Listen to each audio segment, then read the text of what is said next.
some good news. The tiger population in India has increased from 2,226 in 2014 to 2,967 in 2018. That's almost 3,000 tigers. This according to the latest tiger census released by Prime Minister Narendra Modi. The results of the just declared tiger census would make every Indian, every nature lover happy, said PM Modi on the occasion. But not everyone is happy. Some scientists and statisticians have questioned the very accuracy of the methodology used to measure the number of tigers in India. I'm joined by wildlife enthusiast Ajay Suri. So which side of the fence are you, Mr. Suri? Neither. I'll tell you what, Aditi, as long as technology keeps on improving, you have different results from the previous one. If you remember, the earliest method of tiger counting we had was by counting the pug mark. Right. At that time, it was considered the best method to come to the number of the tigers. But later on, the weaknesses of that method also became very well known, and thereafter we had camera trap method. And now we have the latest method in which you geotag the tiger, and more than let me also tell you, more than the number of the tigers, see, WII, Wildlife Institute of India, which has been holding these exercises of counting the tiger numbers, they have again and again insisting that don't just go by the numbers, you have to go by the health of the terrain in which the tiger lives. Right. And the important thing is to make the tiger healthy. And the phrase that WII has often used is critical tiger habitat. So you have to make more critical tiger habitats. You have to make critical tiger habitats more healthy. Only then, the survival of the tiger can be assured. Right. So these numbers can be looked upon either way. So the double sampling method which has Yeah. been used in the census, what seems to be the problem that some people have with this method? I really don't know, because there could be different schools of thought here, because there are still people who believe that the camera trap method, which was earlier used, was better, and let me tell you, there are also some old advocates of pug mark methods. Okay. So what you're saying is that there's no right way. There is no right way.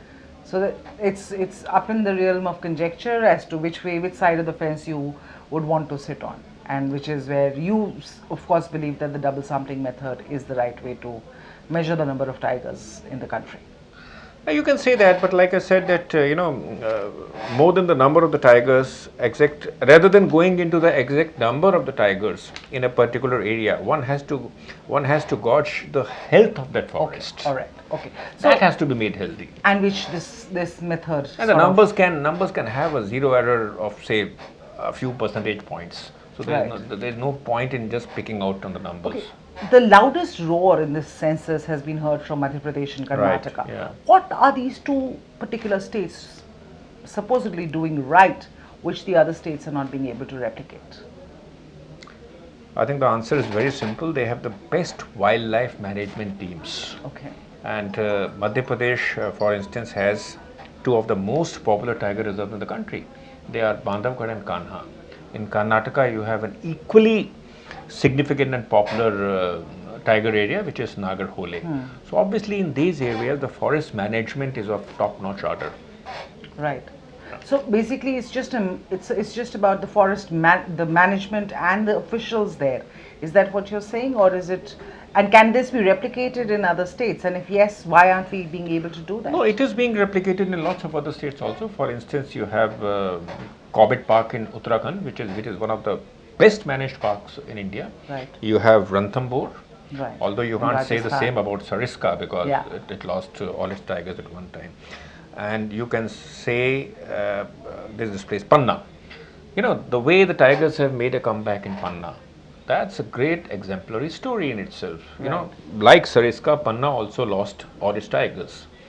But thanks to Mr. Murthy, who had come there as a director, he took initiatives and he brought back, tigers were initially relocated in Panna, but now the tigers are flourishing in Panna. Right. And when I say good wildlife management, it also means having a good sync with the local population. Tiger habitat areas outside the vital protected areas Right. are key links to sort Yes. of conserving tigers and to protecting tigers. But there are communities living there. So the man-animal conflict, what is the best way, do you think, one can deal with that? Because this man-animal conflict has been going on for years, and True. it will probably go on for years to come. How does one deal with that? Because you see these stories of a tiger being lynched to death, a tigress being lynched to death in UP just recently. Yes, So Pinnipit. how do we tackle this? How going forward? See, you have to have a holistic approach. You have to have a proper holistic approach into it, Aditi. You have to take local people into confidence. You have to build bridges with the people. Right. You have to listen to their concerns. See, one big reason, let me tell you, 20 days ago, a tigress and two of her cubs, they were poisoned to death outside Tadoba Tiger Reserve in Maharashtra. Right. Many times these incidents happen because when a villager's cattle gets killed by a tiger, the farmer does not get proper compensation in time. Right. So in anger, what he does, he poisons the carcass of the animal and the tiger dies. So you have to come out with rules and regulations whereby farmers are given compensation at the earliest. Now let me tell you, in some states this is happening very effectively, whereas lots of other states are not doing it properly at all. Okay. So again, this boils down to the political will, how much of power the state government has given to the forest department. Right. That's why you'll see that some parks like Corbett and Bandhavgarh, they're like beautifully administered by the forest department, whereas in a place like Sariska, which lost all its tigers, and again it may be on the verge of losing all its tigers again. Right. There are like 28 villages situated right inside Sariska, and nobody's bothered about it. Yeah, exactly. So going forward, how do you see when the next census comes around 4 years later? How do you see India being placed there? I mean, do you see a significant jump, because the whole trip was to double the number of tigers from Right. the previous census, which hasn't happened, but there is good news yet. So what's the way forward now? How do you see what's the next census going to look like, going by the current terrain in forest management and in animal management that's in place? I think a lot will depend on the political will, because at the end of the day, even the forest department, it looks up to its political bosses. Important thing is to strengthen the buffer areas, because what's happening now is that many tigers from the reserve areas, they are moving out. Right. And they are sitting ducks, easy targets for poachers and other Absolutely. people. So you have to strengthen the buffer areas.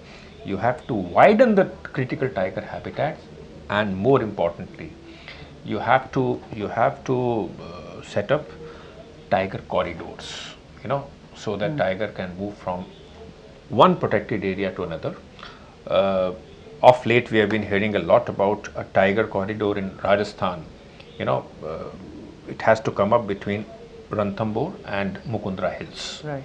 But so far, I don't think much has happened on ground. So you basically think that the political will is what's going to decide what's going to be there on the next, what we're going to see in the next tiger census 4 years hence. True. Okay. I think awareness, of course, is one of the biggest things that we need to sort of spread in order to educate the people and everybody about tigers and their relevance in our day-to-day living and our society. What is it that you think should be done to spread this awareness further, and how far? I mean, I know that we're starting a series called Know Your Tiger. Right. So you want to talk about that and let people know, give us a prelude into what we're planning to do? Yes, so Know Your Tigers, is one such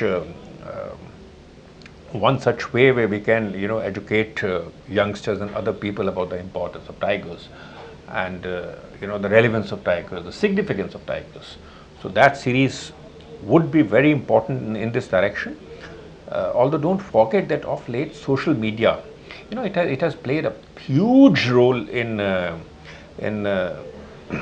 spreading out the love for tigers. Mm-hmm. You find dozens of pages devoted to tigers now, in which people click photographs of tigers. I think all these things are creating a massive goodwill for the tiger.